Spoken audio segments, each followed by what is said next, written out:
Delivering a speech in public is like fighting the battle of Mahabharata for so many people. People usually think about what will happen, how people will receive their messages, or how the audience will react to it. But it is always better to prepare your presentation or your speech properly because the reaction of your audience is not in your control. But your presentation means your preparation is in your control. So before moving ahead in this video, I would love to tell you that this is the third episode of our public speaking series. And if you haven't seen the previous two episodes, then I would surely suggest you to watch those two episodes first so that you can understand the whole series. If you wanted to get and learn the art of public speaking for free, then these episodes are absolutely for you. But if you want to take in-depth knowledge, then you can also enroll yourself in the Master the Art of Public Speaking training program.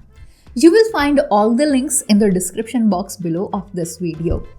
Well, let us continue our today's video. It has been revealed in so many surveys that many people have a fear of public speaking, and sometimes it is quite bigger than the fear of death.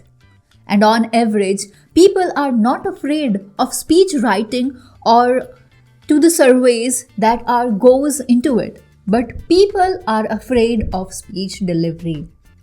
So let us know about some of the points that you need to keep in your mind while preparing your speech. And the first point is your speech has to be more formal timbre than talking. It must have less formal than reading. Did you get my point? What I wanted to tell you? Well, I am sure you do not want to deliver your speech as if you were reading from your own written notes. Second is, you should bring more flexibility to your speech.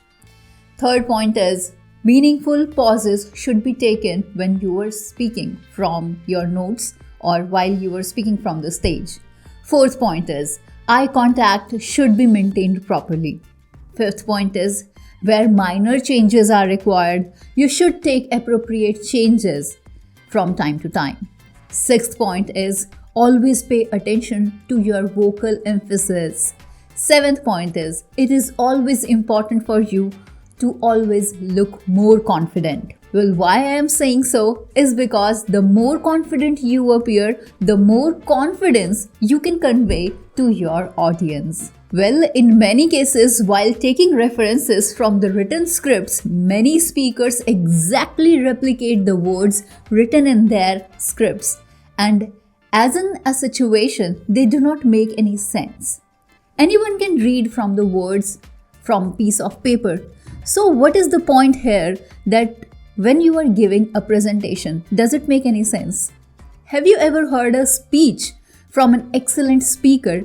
Then of course you must have noticed that how they deliver a simple and paper-written message with a more dramatic and an animated arguments. You can also make your speech more dramatic and more impactful just because mastering the art of public speaking. As in, this art is all about finding the right approach and the right training. By the way, speech delivery can be done in many ways like impromptu speaking, manuscript presentation, extemporaneous presentations, and through memorized speaking. But it is up to you which method you can choose for your speech, which should be based on your audience and the type of your presentation. So stay with us because in our next video of this public speaking series, we will cover some more topics like how you can identify the different methods of speech delivery. So see you soon in our next episode, and to get notified for it, do subscribe to the channel and press the bell icon because we don't charge anything for that. Well, this is Divya from Tegonity Academy. We'll see you soon in a very new video. Till then, goodbye. Take care.